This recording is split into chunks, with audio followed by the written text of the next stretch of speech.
tension. On one side, you have the overwhelming volume and historical consensus favoring the four-letter form, the tetragrammaton.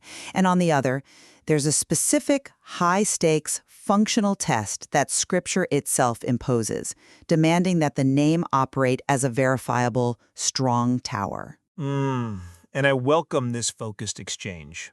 Because while the tension you're identifying is certainly real, the specific methodology being proposed here, this idea of establishing the divine name by structural function, by idea, is, well, in my view, it's lawless.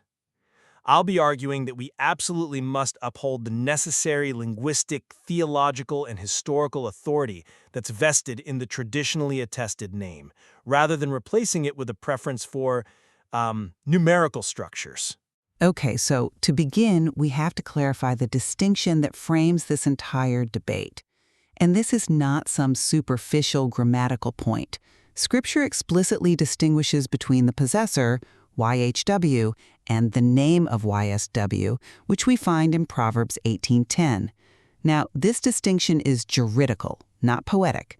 It means YSW possesses a name that has to perform a function, the strong tower. Any framework that just collapses those two categories, possessor and possessed, ignores the law right from the start and fails the text's functional requirement. That's an interesting point on the grammatical necessity of the distinction. But before we dive into your functional analysis, I just need to make sure that the audience, and frankly that I, clearly understand the specific name you're advocating for, this ISEA, and the framework you are using to test it. Absolutely. The name is Aya, that's Yod-Hey, typically vowel written. My argument is that this two-letter form is the regnal, the foundational decree found plainly in Psalm 68:4. It instructs us to, and I quote, extol him by his name JH and rejoice before him. So I contend that Aya, or JH, is the sufficient foundational name. And this is affirmed historically by sources like Theodoret of Cyrus, who records the Jews referring to it as Aya. So my position rests entirely on the name's measurable operation, not subjective preference. Aya is the only name that demonstrates the mathematical and physical anchoring needed to be the strong tower across time, gravity, and language. I'm sorry, but I just don't buy that the 1539 Great Bible rendering or a two-letter abbreviation can displace the authority of the four-letter tetragrammaton, which appears thousands of times. My core objection is that your framework introduces methodological contamination. The name has to be derived from the most frequent and anciently attested form. Linguistically, Yah is recognized as Yah, a poetic truncation, an abbreviation of the fuller name, and it lacks the comprehensive theological structure of the tetragrammaton. And your reliance on a single English Bible edition, the 1539 Great Bible, well, it's overturned by the overwhelming consensus of later textual scholarship and just the sheer frequency of the expanded form. We simply cannot elevate an abbreviation above the root it's drawn from. Let's focus on the standard of authority itself then.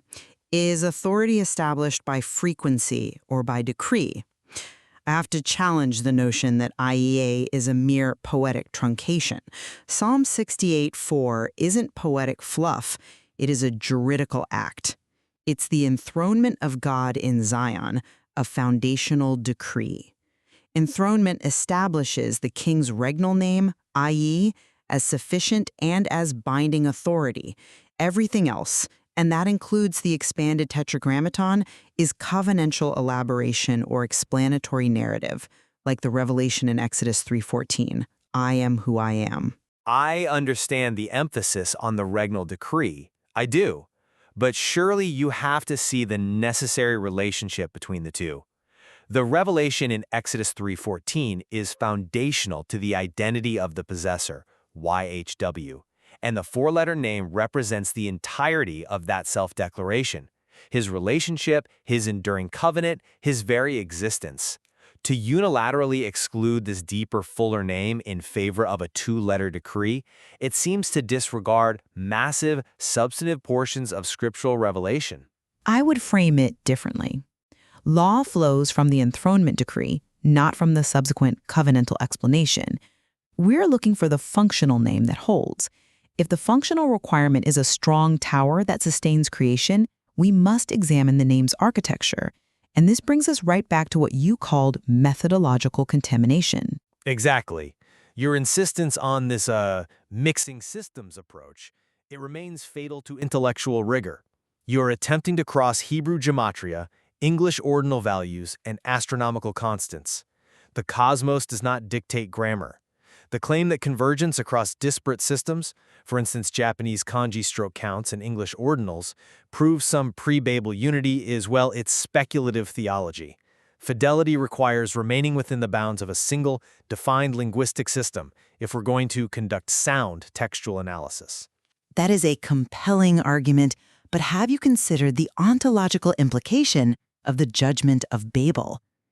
If the name of the author of time and language truly predates Babel, then when judgment fragmented human language, the structural signature of that name must appear across the fractured systems in Hebrew, in Greek, in English, and yes, even in non-linguistic systems like timekeeping and gravity. I see the logic you're building.